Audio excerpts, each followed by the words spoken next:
It's the beginning of February, and that means it's Black History Month. For all those trailblazers that paved the way and those making history today, we honor them the entire month of February. And we continue our review from the General Assembly 2022. With us today is NSU alum and delegate of District House District 2, Candi King.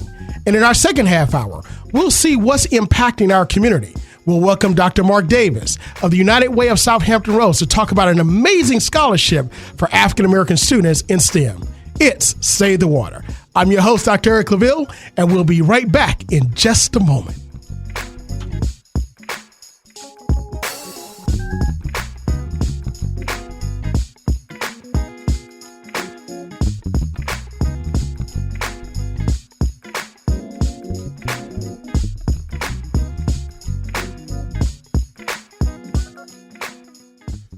Welcome back. It's State of the Water. I'm your host, Dr. Eric Claville. We'd like to welcome all of you that have joined us once again on a beautiful Sunday, wherever you are in the Commonwealth, in the United States, and across the world. We bring greetings to you as we broadcast live, as always, on the campus of the Norfolk State University from WNSB, the new sound of Hot 91, the soul of VA. Once again, we'd also like to thank all of our supporters, including, more specifically and more importantly, the Spartan Nation, because without your support, we couldn't do what we're doing here today. Also like to thank our producer, DJ Scandalous, Marvin Folks, who's in the studio, who always is doing what he does to keep us here on air. Marvin, how are you doing today? Fantastic, sir. The first Sunday of Black History Month. Can you believe it? I'm excited, man. I'm excited. You know, I saw a post that said, we celebrate Black history all year. February is just simply where we look at it as an anniversary, right? That's right. We just highlight it. We just highlight it in February. That's it. So, it's Black. We're making history, not just Black history, but we're making history around the world, in the States, and in our community every single day. And being here at the largest and the best HBCU in the land, every day our students and our faculty here on campus, they're educating, they're dropping seeds, they're germinating, creating phenomenal graduates that will go off into the world and do amazing things. So we're fortunate to be here, fortunate to do what we do.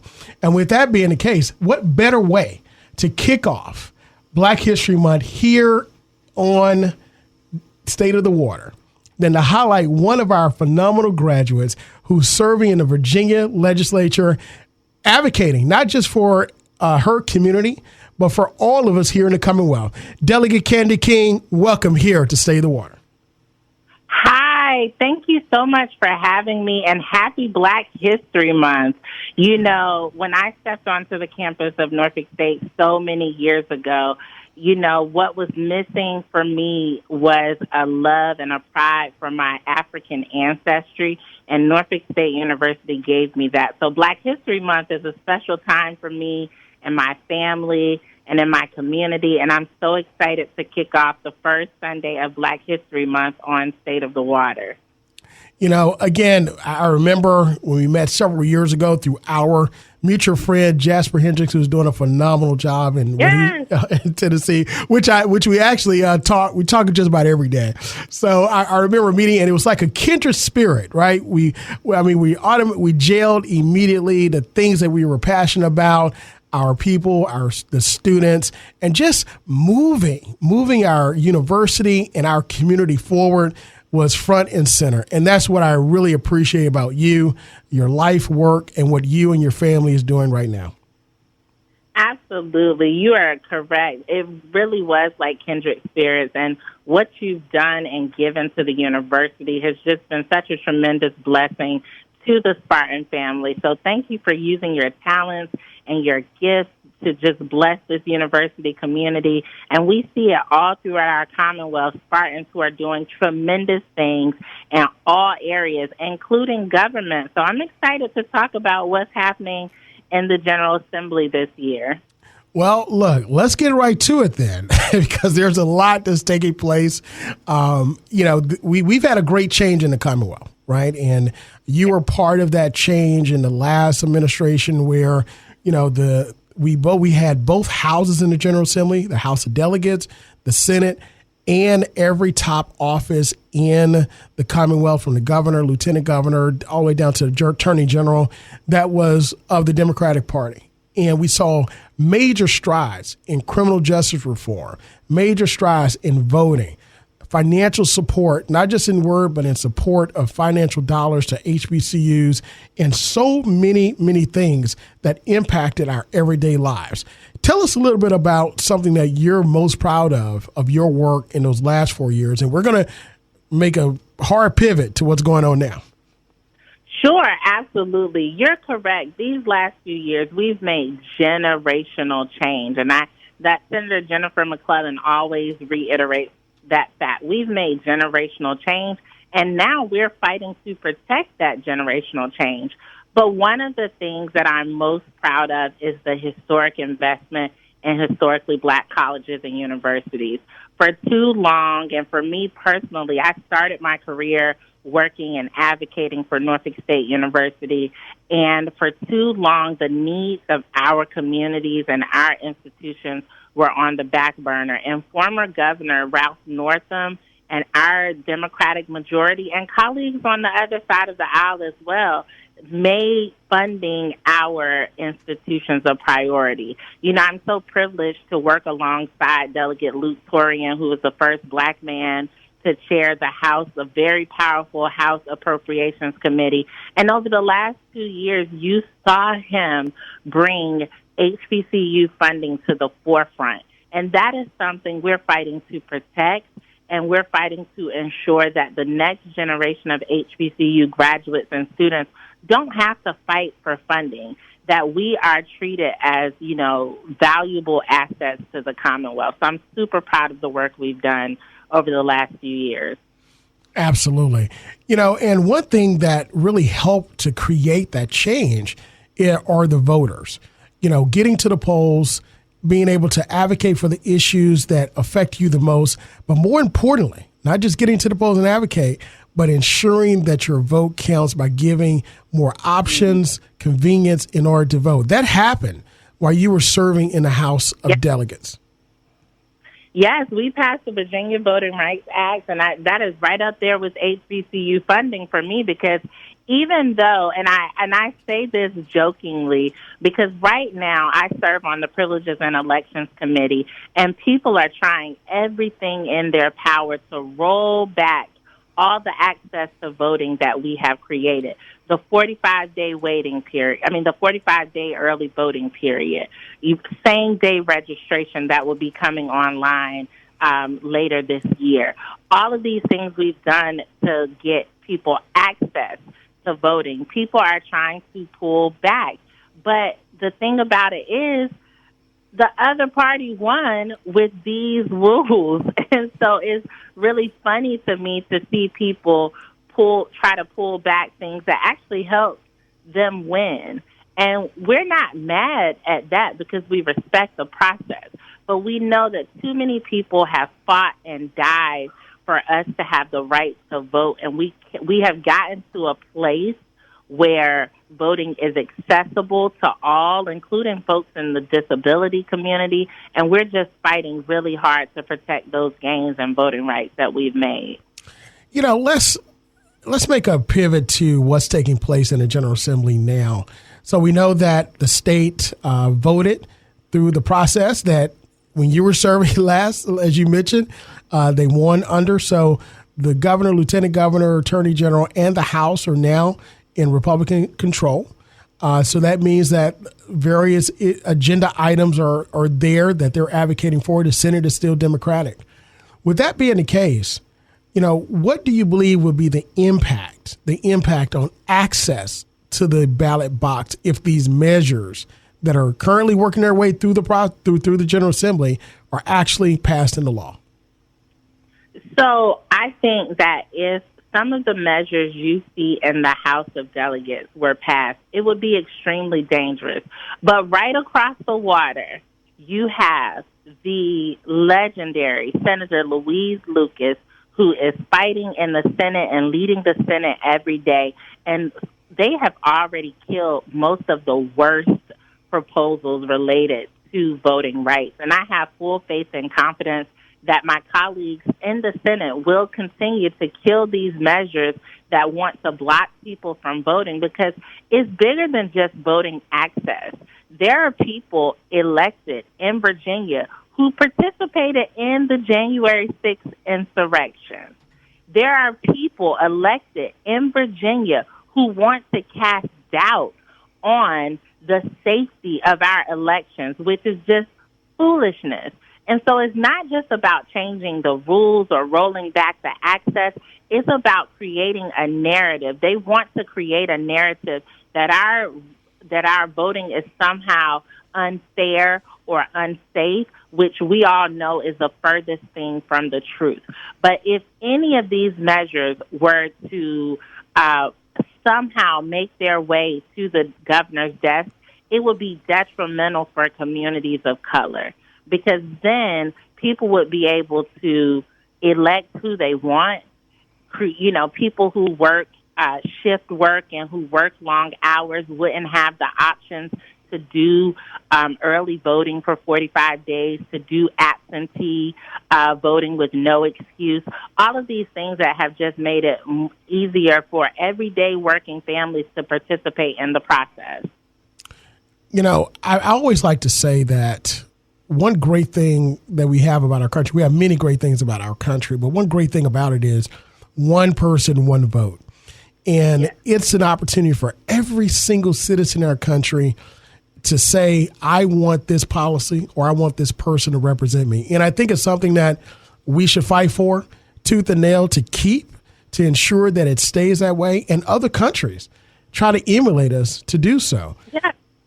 You know, so when we see that, you know, individuals trying to turn, as I would just use this analogy, turning back the clock on stopping individuals from voting, I think we lose as a country. Absolutely. We lose, future generations lose, and for us, it's personal. I'm so fortunate to be a member of the Virginia Legislative Black Caucus. I get to work every day with real-life Black superheroes who have worked for the last 30, 40, 50 years to move the needle on voting rights, voting access.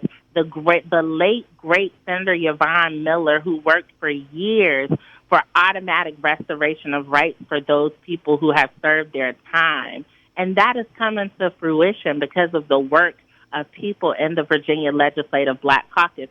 So we're not going back. We're fighting tooth and nail to protect the right to vote. It's the bedrock of American society. And, hey, if it means that more people come out to vote for the other side, as we saw this past November, we respect that too. That's right. You know, but before we talk about education, because I really want to talk about that, you mentioned a trailblazer. You mentioned the name of someone that should be etched in stone all across the Commonwealth, especially in politics and here at the university, and that's Yvonne Miller. Dr. Miller, and we talk about Black History Month. We talk about trailblazers. You know, she was an educator who became the first African-American woman to serve in both houses of the Virginia Assembly. That's the House of Delegates and the Senate, who is a graduate of the Norfolk State University. And she taught in Norfolk Public Schools, later taught early and childhood education at her alma mater, Norfolk State University, during her lifetime. I mean, when you talk about Black history, when you talk about individuals trailblazing, when you talk about what voting does to make a difference, Yvonne Miller, Dr. Miller, I mean, that speaks for itself. Absolutely. Her legacy lives on through so many of us. You know, I tell people Senator Miller was a mentor to Senator Lucas. She was a mentor to me and to so many others who were blessed with the opportunity to, you know, to work alongside her, to sit at her feet and learn. And she sacrificed too much for us to give up now on the fight for voting rights and access. And we're not going to do it. You know, absolutely amazing. Like I said, I was saying earlier that, you know, we're making history every day at this university. You know, we just don't celebrate Black history on February. We just simply highlight it. but we celebrated 365 all the way through every year. So we're fortunate enough to have persons like yourself, Dr. Miller, and others that could, you mentioned Senator Lucas, others that continue to trailblaze through our Commonwealth. It's Stay in the Water. I'm your host, Dr. Eric Claville. We're broadcasting live here on the campus of the Norfolk State University on WNSB, the new sound of Hot 91, the soul of VA. Joining us today is our phenomenal alum, Delegate Candi King, who's joining us during our overview of the General Assembly 2022, where we take a look and peel back the covers at what's really going on in our state capitol. And when we're talking about what's really going on in our state capitol, I want to get to now some of the hot button issues that are reverberating across not just Virginia, but it's really going to play a major part in the 2022 national midterm elections across this country in Congress, and that's the issue of education. For our listeners, we're going to get into it, but for our listeners who are listening, we know that our governor signed in some what were considered some controversial executive orders and directives, along with the General Assembly, some bills that were introduced and where some believe is to roll back the teaching of all of our history and to put fear within our teachers not to teach certain things. And also, when we talk about schooling, how our kids should be schooled, how much parents should have a say-so as it relates to our mass and health. We're coming out of a once-in-a-century pandemic, and some believe that we shouldn't do certain things or force individuals to do certain things for health of others. Delegate King, that's a lot to unpack, but let's start with education first, right? So let's take a look at CRT and the tip line for individuals to call and basically tell the state that they didn't like what their teachers are teaching. What are your thoughts there? It is completely out of line, and it's so demeaning and demoralizing to our teachers who have already sacrificed so much to educate our children, especially, some of our teachers have sacrificed their health. Some of them have given their lives in the COVID pandemic to be in the classroom, particularly with special needs students. So it is so demeaning to create a tip line to report things that are quote-unquote divisive. And, I'm a parent. I have 3 school-age children. I have one who is on the autism spectrum. And, I think about how for so many years the experiences and contributions of people in the disabled community were not even considered. Now, you add that to the fact that just in the last few years, with the leadership of the Virginia Legislative Black Caucus, we're finally taking Black history out of the margins and putting it onto the page of our education system. And for some reason, people are afraid of that. And I believe this. Dr. Carter G. Woodson said many, many years ago, I think 1933, you don't have to make a man feel inferior if that's the way you taught him to be. So they want to teach Black children an inferiority complex. And I'm telling you, there are 21 members of the Virginia Legislative Black Caucus, and we will be the first ones to stand up and say, not today, not ever will you force our children to believe this whitewashed version of history that does not allow them to see the fullness and richness of their ancestry. And there's nothing divisive about that. It's not about teaching Black history. It's about telling the complete story. There's a reason why things exist the way they are.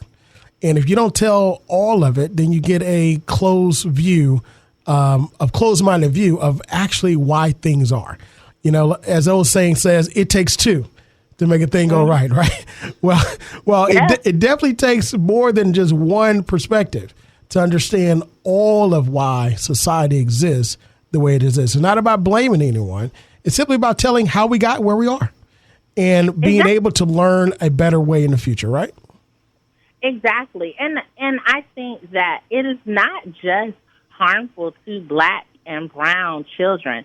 It's harmful to all of our children. when I look around at my kids' classroom, they are growing up with a level of diversity that I didn't know. They understand different faiths and world religions and languages that we never had access to. And that's because we have worked for the last couple of years to create a more inclusive Virginia. I represent the most diverse county in the Commonwealth of Virginia. And diversity is our strength. Our children who speak multiple languages, who understand their history, who understand the history of others, they are not in this cycle where they don't know their history and then they're doomed to repeat it, because we've made it a priority. And so, we can't sacrifice that for anyone's political agenda. And that's what we're seeing at play. This is a political agenda. And the time for politics is over. It's time to govern now. And so I think the governor and his administration need to know. They need to hear from folks that this is demoralizing and demeaning and wrong to have people calling a tip line to report hardworking teachers. I'll tell you one more thing about the tip line. I was going to one of my son's basketball games, and there was his teacher there, and they're like, well, I'm just waiting for a student to call in on me. And again, it's just in banter, but teachers are really concerned about this. And they are, as they should be. We see across the state line in Tennessee where you see the same type of thing, where they've gone even further to attempt to fine teachers and school districts up to $1 to $5 million. Is that the direction we want Virginia to go into?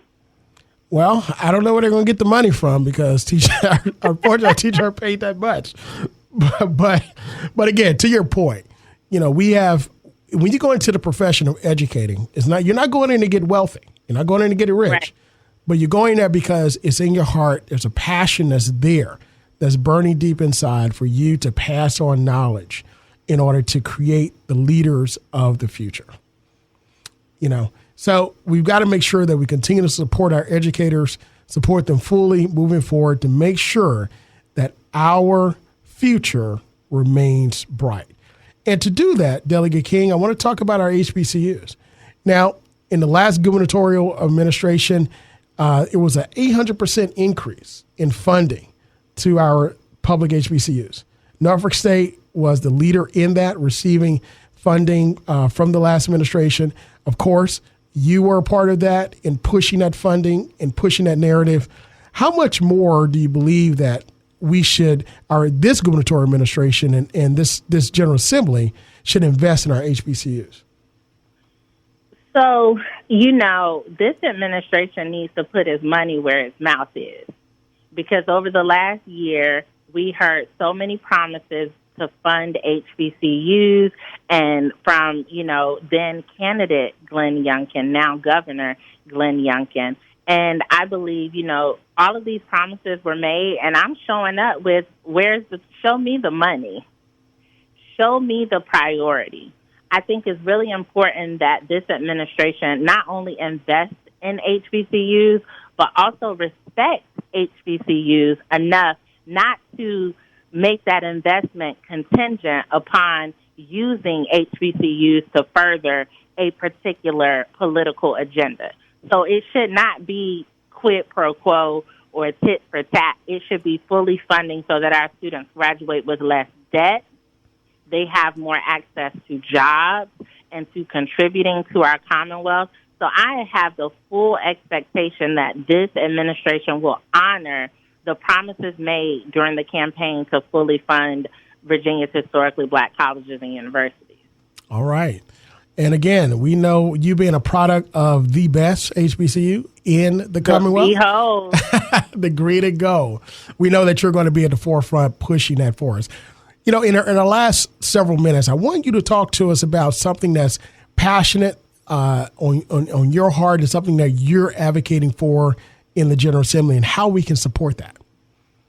Yes, absolutely. So I'll talk about the things that I'm most passionate about this session. But before I go into that, I want to say something really quick about the mask order that was temporarily halted on Friday.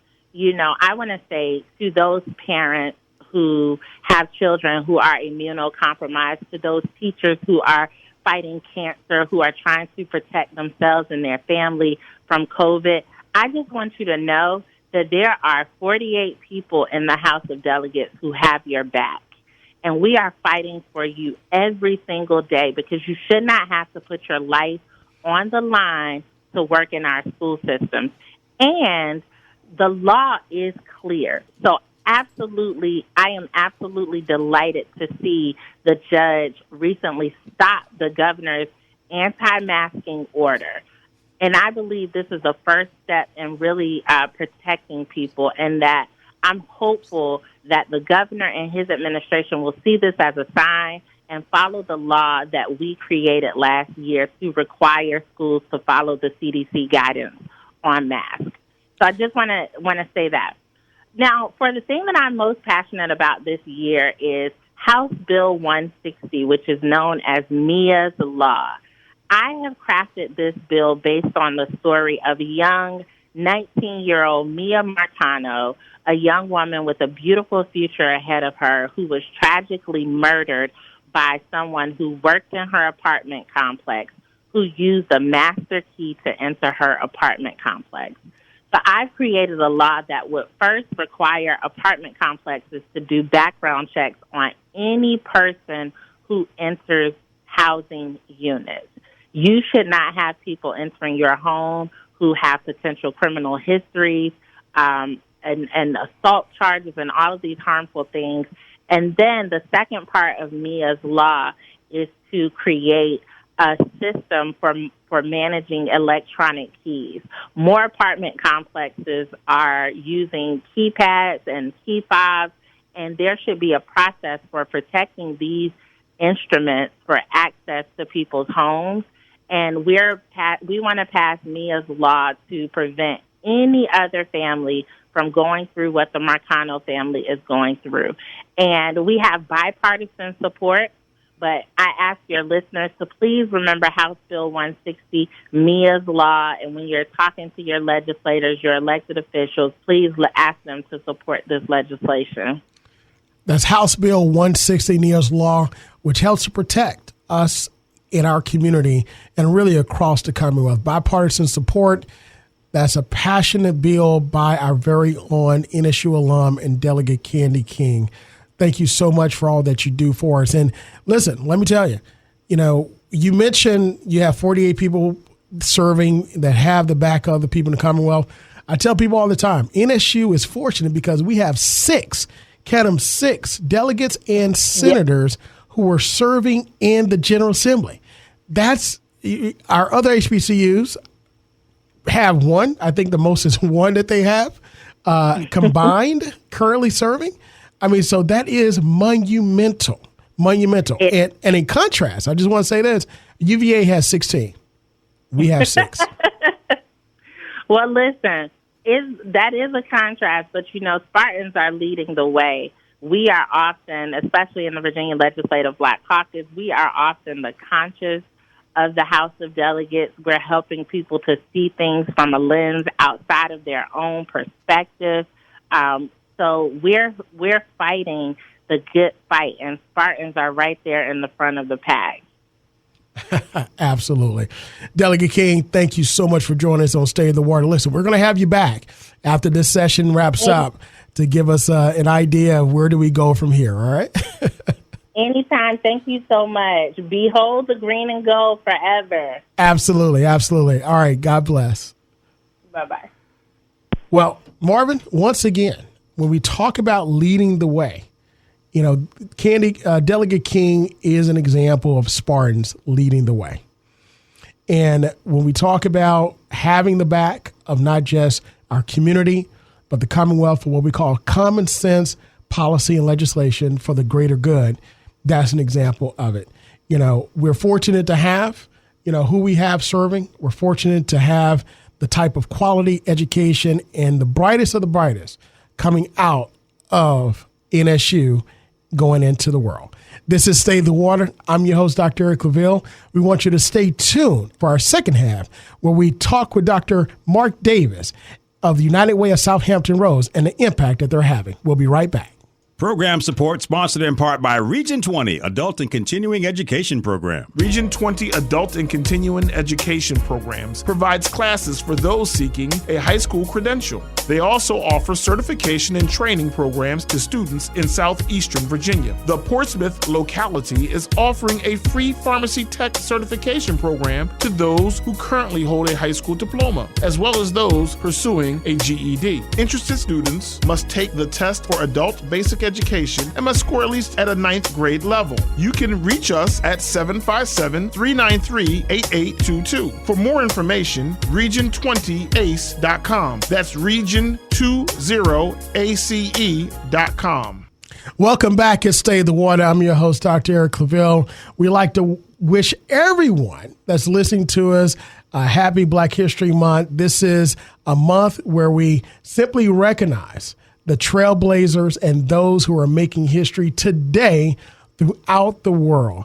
And again, we celebrate Black History 365 all year round, but we're simply recognizing it because it's designated here in the month of February. So for all of our trailblazers, continue making strides in doing what you do. We have our host here. We'll have our producer, Marvin Folks, also known as DJ Scandalous, who you can hear here on WNSB every day, Monday through Friday from 2 to 6 p.m. We're broadcasting live from the campus of the Norfolk State University here at WNSB, the new sound of Hot 91, the soul of VA. For those of you that tuned into our first half hour, you heard from our phenomenal alum and delegate of the House District 2 in Northern Virginia, Candi King, as we continue our view from the General Assembly of 2022. For the month of January, February, and March, we'll be bringing in our alums, legislators, and also top office holders. That's right, our top office holders to talk about issues and policies and bills that they're advocating for and how it would impact our community. Here on Stay the Water, we peel back the covers and let you know exactly how things are going to impact you so that you can make a more well-informed decision. And also, Stay the Water, what we like to do is talk to individuals in the community who are making a difference every single day on the community level. And today we have with us Dr. Mark Davis, who is a part of the United Way of Southampton Roads, to talk to us about a phenomenal scholarship program for African-American students. Dr. Davis, thank you so much for joining us here on Stay the Water. Okay, and I thank WNSB for welcoming me. Absolutely, absolutely. So United Way of Southampton Roads, tell us a little bit about your position there and what you're doing to impact our community. Well, I am the AALS, the African American Leadership Society STEM Scholarship Manager. And what we want to do is we do have a scholarship available for black high school students who are graduating in June and for currently enrolled college students who are going to study the STEM sciences in college. And so this came out of observations. And so we observed that blacks make up about 30% of the Tidewater population, but are very underrepresented in the STEM fields. And this includes academia, of which I am often a part of, and also the workforces. And curiously, we realized that academic institutions in Hampton Roads do a very good job emphasizing STEM excellence. And so at the high school level, we have Governor's STEM academies, we have science and medicine academies, they have math and health science academies. At the college level, NSU, Hampton University, Virginia Wesleyan, ODU, they each have world-renowned achievements. Their research receive research funding from NIH, NSF, Department of Defense, the Elizabeth River Projects. At the professional level, we have EVMS, we have Jefferson Lab, we have Norfolk Naval Shipyard, NASA Langley. So there's ample opportunity to increase African-American presence in all levels of the STEM fields. And this scholarship program aims to create a pipeline so we can increase the representation of black students from coastal Virginia in the STEM fields. Dr. Davis, you mentioned something that I talk about all the time. And that's how rich this region is. I mean, you literally rattled off just a handful, but a lot of great things about our area, the Hampton Roads area, the universities, the research institutions, and really not all of them.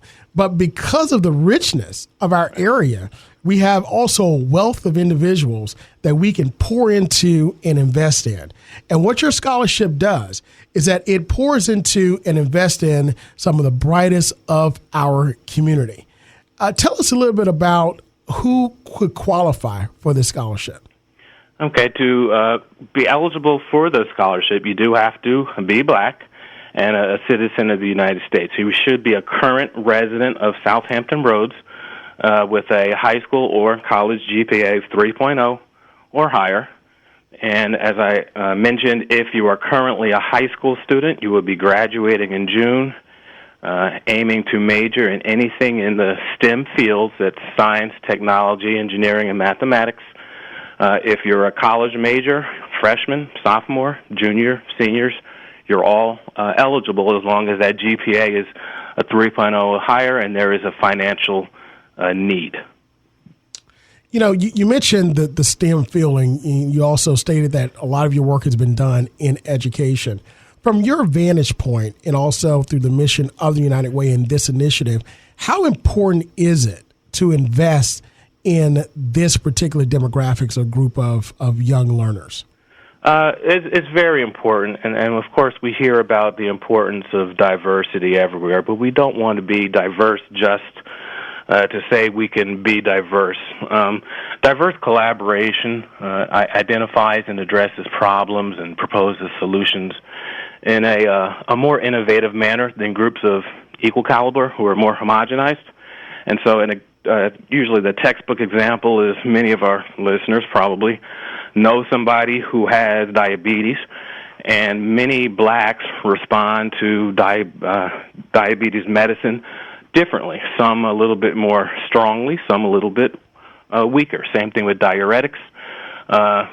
Facial recognition technology, which is used across the globe, does a very good job at discriminating between different faces, except for faces of black males. And this could, of course, lead to a host of troubles. Now, that does not mean, of course, that this is designed against us or that blacks don't have a role, but we'd like to increase that role. We want to increase the participation in the leadership of our black students, and like you said, the 757 has them. We just want to make sure that they are able to continue on with their education at the college level. You know, this is Black History Month, and, you know, one thing I think is great about having you on at this moment, we can talk about those individuals, some of the trailblazers that are in STEM that have really trailblazed the way, not just for African Americans, but for the benefit of all of society. Now, I know one person that comes to mind, and I know we talk about him and we talk about, you know, the peanut, but George Washington Carver, you know, a really highly educated scientist, the things that he did to revolutionize the innovations with peanut. Before him, there was no peanut butter. Right. I mean, think about that. Absolutely. I mean, Dr. Davis, think about life without peanut butter and jelly sandwiches. Right. Well, what goes with the jelly? Absolutely. Exactly. So it's just those, you know, until you really peel back the covers and understand the impact of what can be done when we invest in some of our best and brightest that are not invested in all the time. Right? Absolutely. And the Booker T. Washington example is perfect when I look at when people ask me, you know, what can I do with a degree in biology, or what can I do with a degree in chemistry other than becoming a physician? And, you know, I tell them you can also go into digital forensics. You can be a public health professional. You can be policymakers. You can be scientific illustrators. When I was a lad, there was no such thing as cybersecurity, but now there's defensive cyber security and offensive cyber security, cyber infrastructure. So there's so much that can be done. We just want our students to be able to go there representing the 757, but representing themselves, representing all of us, and literally changing the world. Absolutely. And, you know, when talking with my good friend Joseph Brooks, who's the vice president there at United Way of Southampton Roads for community engagement, and he's been on several times. And we talked about some of the amazing trailblazers in this area. Of course, the movie depiction of the human computer, Katherine Johnson, and the other women that work with NASA is a great example of what you're talking about. What can I do with a degree in math, right? Absolutely. Well, what she did with it was she basically tracked and computed the exact coordinates for our astronauts in the very beginning to get from Earth to space and back. And they trusted her and her numbers in order to do that. Even though computers were in its infant stage, they said, what did she say? If she says it's good, then we'll go. Absolutely. Literally a life changer. A life changer. So when we talk about George Washington Carver, not just peanut butter, but over 200 applications of peanuts. Matter of fact, preserving food going into space came from some of his research using peanut butter and what we use peanuts for now.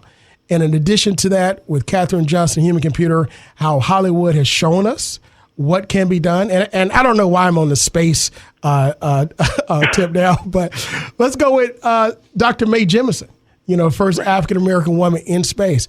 Ronald McNair, who unfortunately was one of the individual heroes that died in the Challenger accident, the tragic Challenger accident, but an African-American male who also in physics, in math. What can you do with these degrees? The question is, I think, Dr. Davis, what can you not do with these degrees? There you go.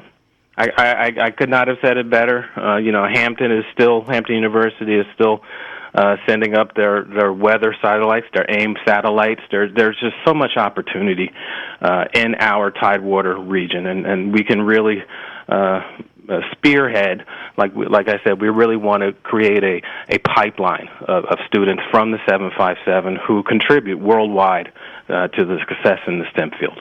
Absolutely. And one of our very own here at Norfolk State University, Jedediah Isler, who is an American astrophysicist and educator, an advocate for diversity in STEM. And when we talk about investing, she's one of our Denema Scholars, which is one of our prestigious scholarship programs, bringing in some of the best and brightest in the STEM fields, who became the first African-American woman to earn a PhD in astrophysics from Yale. Got her start here at Norfolk State University. And she served on, of course, President Biden's transition team for NASA, advisory team for NASA. So when you talk about local area and what we can do here at our great HBCUs, I think it's not what we can do, but what are the endless possibilities of what we have done and can do in the future, right? You said it perfectly. and that the Denema program that parallels what we're doing, aiming to increase the minority role, the number of minority students in graduate programs. And like you say, they can go everywhere. They can do everything. There is no limit. You listen to WNSB. This is State of the Water. I'm your host, Dr. Eric Claville, where we're talking with Dr. Mark Davis, who is part of the United Way of Southampton Roads, leading the African American Leadership Society, and discussing an amazing scholarship for African American students who are majoring in STEM that want to go to school and do great things. The STEM scholarship is made available and funded by USAA through the United Way of Southampton Roads and the African American Leadership Society. Dr. Davis, tell us a little bit about how impactful this funding is from USAA and how you're able to do what you're able to do. Well, it is funded by the USAA, and we are thankful for it. And our scholarships, we offer up to $10,000 for our qualified applicants. The first cycle of the award last year, we were able to give out some, and we literally now have hundreds of scholarships to distribute. The key is making sure that we reach the students, and more importantly, we reach the parents. So we're really trying a social media blitz and a media blitz to make sure that everybody in our Tidewater region is aware of the opportunity for our STEM scholarship program. Absolutely. Tell us how you can apply for this scholarship, how we can find more information about it. The best way to apply is go to the website unitedwayshr.org/STEM, and that would take everybody to the summary of the program, the eligibility requirements, and the application itself. So the application scheduled for fall 2022 enrollment, that's if you're a graduating senior here in the Hampton Roads area and you want to major in STEM and you have at least a 3.0, go to the scholarship. As a parent who has children in college, this is extremely phenomenal opportunity for our students. According to the information here, the portal opened January 10th and the deadline to submit is March 8th. March 8th is the deadline to submit, and the awards will be announced March 31st. Dr. Davis, one thing that we're going to do here, and this is the second year of offering this scholarship, and there have been many that have obtained it. We're going to keep reiterating here on Stay in the Water how they can apply, and this great opportunity that's out there. We're going to do our very best on social media just to get the word out. Because beautiful. That would be a blessing, and it is an opportunity. When you and I were in college, there were fewer opportunities, but everybody could benefit from financial support. Absolutely. Now, before you leave, I'd like you to tell us a little bit about the African American Leadership Society, some of the things that you're involved in, and how we can be a part of it. Well, the African American Leadership Society is a collaborative team of more than 100 members whose members share a common goal of service and awareness and philanthropy in the community to improve the lives of everybody in the coastal Virginia area with an understandably sound interest in the black community. And if anybody is interested in joining the AALS, again, I would send you to the United Way SHR website, and we have information on how you can join the AALS and become a member as well. Dr. Davis, thank you so much for joining us here on State of Water. If you have any, I want you to reiterate the opportunity for STEM students so that our parents can hear it and they can go to and apply. You have the last word on this. Very good. So again, this opportunity aims to increase representation of black students from Tidewater in the STEM fields to eliminate racial disparities in these fields. There's a great undergirding academic at the high school and college and professional levels here in Hampton Roads. And so we are aiming to really create a pipeline for students who are interested in studying the STEM fields in college to apply and learn more about the scholarship. We go to unitedwayshr.org/STEM. Dr. Davis, thank you so much for joining us, and we look forward to a successful scholarship round this year. Okay, I do thank you for everything you have done for the community. Absolutely. Thanks again. God bless. All right, take care. Well, Marvin, as Dr. Davis stated, first of all, this is a phenomenal opportunity. Up to $10,000 to go to school, majoring in a high demand field area is tremendous. I mean, this is generational changing money, generational changing opportunity, and an opportunity to really put, again, where we have a lot of talk, but there are agencies, USAA and others, are putting the money where their initiatives are and really pushing and undergirding the education of our best and brightest. Marvin, as a graduate in cybersecurity from Norfolk State University, both undergraduate and graduate school, how impactful is a scholarship like this for individuals like yourself that are looking to pursue an area in STEM? STEM is amazing. STEM stands for science, technology, engineering, and math, and it's very in demand, high in demand. And with education, when you're in college, the good thing about going to school is that it's very rewarding. There are a lot of things that people take part in, and you can give it your all, and you're not rewarded for it. But when you're getting scholarships and you're making good grades, like you talked about the Denemis program, I believe you have to have at least like a 3.5 to stay in that program. Well, if you maintain that GPA, you're constantly rewarded, and you're constantly rewarded. So to be able to get grants and scholarships, it just motivates you to keep going, to stay focused, and keep that GPA up so you can graduate with honors and a great transcript that will lead to a great career. You mentioned something that I started, thinking about immediately, and that's being rewarded. A lot of times you're putting in a lot of hard work, and you're saying, where is this going to get me?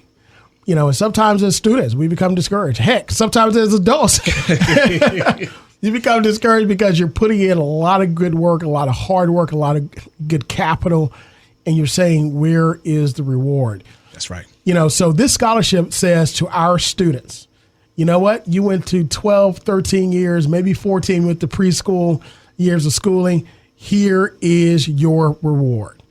Because we're here saying thank you for the work that you've done, and we're investing in what you're going to become in the future. What better way to say it than we're going to relieve some of that debt that you can accumulate? Very important. Right? Some of the debt you accumulated, and we know that student loan debt can take away your earning power over the course of not just 1 year, 2 years, but sometimes 25 or 30 years when it takes to pay those loans. Now, thank God for the opportunity for those that can't pay for school, that we have a system where you can receive an opportunity to go. But at the same time, we thank God for scholarships where you don't have to incur that debt because they're rewarding you for what you've done to prepare yourself moving forward. That's right. And it also gives you an opportunity to practice the knowledge that you've already learned while you were in school. Because many times when you're applying for grants and scholarships, they ask you to write an essay, maybe 500 words, maybe 2 pages long. And they're going to ask you things like, why should you, out of all the thousands of people, why should you be one of the candidates to get this scholarship? And what have you done so far in your academic career? And that's going to ignite your critical thinking process to be able to write those words, that page or two, about the things you've already accomplished and why you need this scholarship so you can continue to accomplish more things in your academic career. So it's more than just the money. It shows you how far you've come once you start writing those words down and you see, man, I really learned all of that stuff. And then once they send you that letter of congratulations, you made it. Absolutely. Look, we're talking about Black History Month. Well, this is Black History Month, and I want to talk about some of our trailblazers in the areas of STEM. Now, I mentioned, of course, Dr.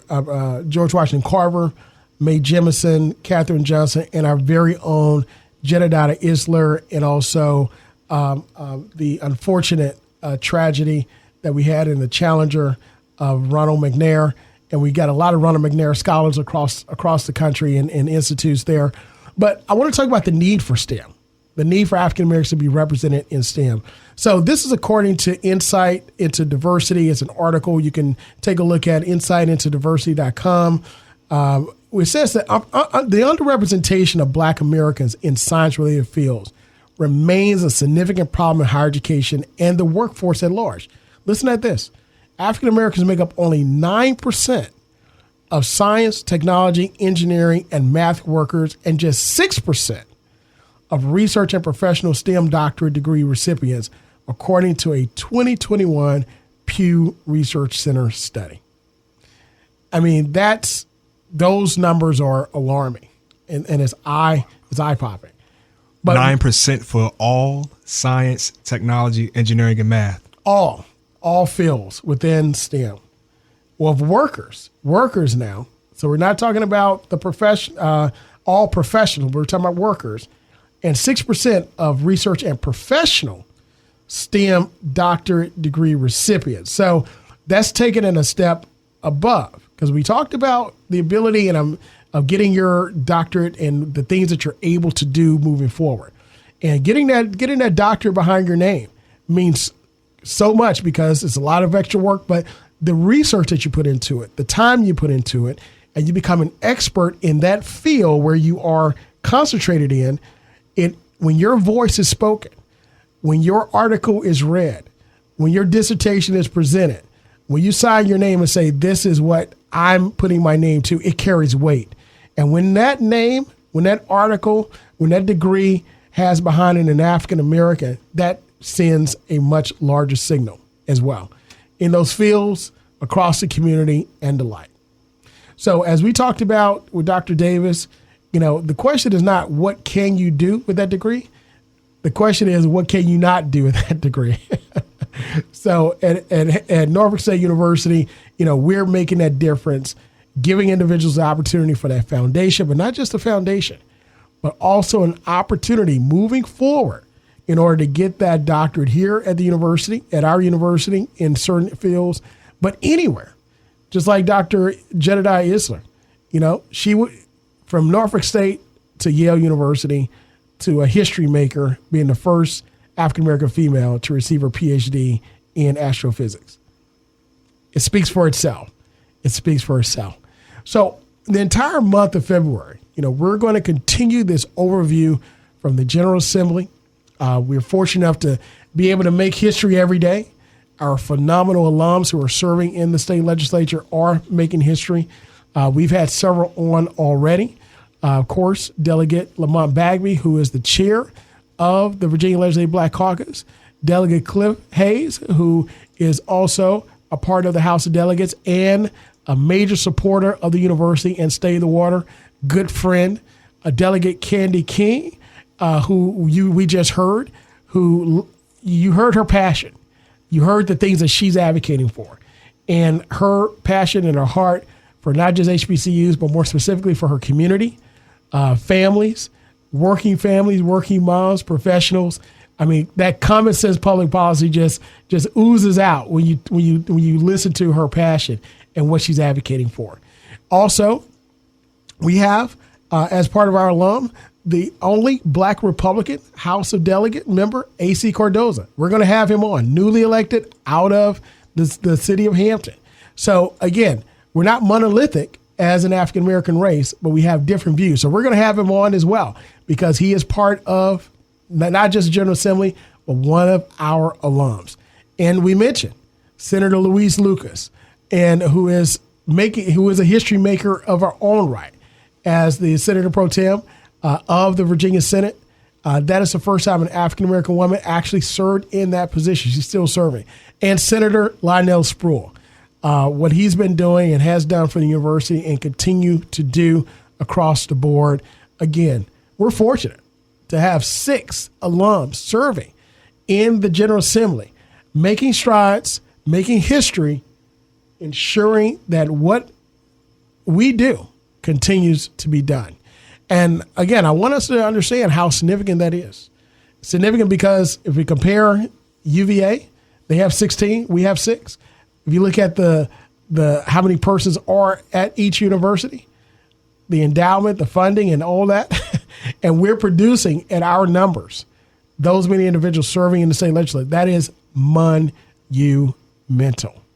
That is absolutely huge. So continue to stay tuned in to us. We're in our last few minutes, but continue to stay tuned in every Sunday as we talk about these major issues where we bring movers, shakers, and policymakers to you to discuss issues important to your community.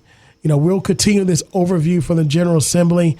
We've talked about education. We've talked about the tip line. We talked about education from a history standpoint. Marvin, it's important to tell the whole story. That's right. It's important to tell the whole story. We just didn't get here from one perspective. We got here from many perspectives. Of course, during the 2020, we had a reckoning with history not being taught fully and Black history and so forth. And some compare, some look at Christopher Columbus as an explorer, heroic. Others look at him as a terrorist on the high seas. Well, let's look at the history and let's look at all of the perspectives so that you can make your decision on these very important issues. But again, it's not here to point blame at anyone that's existing today, but simply to tell the story on how we got here today. So we'll continue to look at this history issue that's reverberating and it's going to have an impact in the upcoming 2022 midterm elections. So not just here in the Commonwealth, but across the entire country. Well, you hear the music, and that means one thing, that we're out of time. But guess what? You can go to our website and go to our social media and listen to all our past shows at wnsbonline.org. That's wnsbonline.org. And also, you can continue to tune in to us live every Sunday where we broadcast from the campus of Norfolk State University on the new sound of Hot 91, the soul of VA. It Stayed the Water. I'm your host, Dr. Eric Claville. We want to wish you a phenomenal week, and may God continue to bless you in all that you do. We'll see you next week.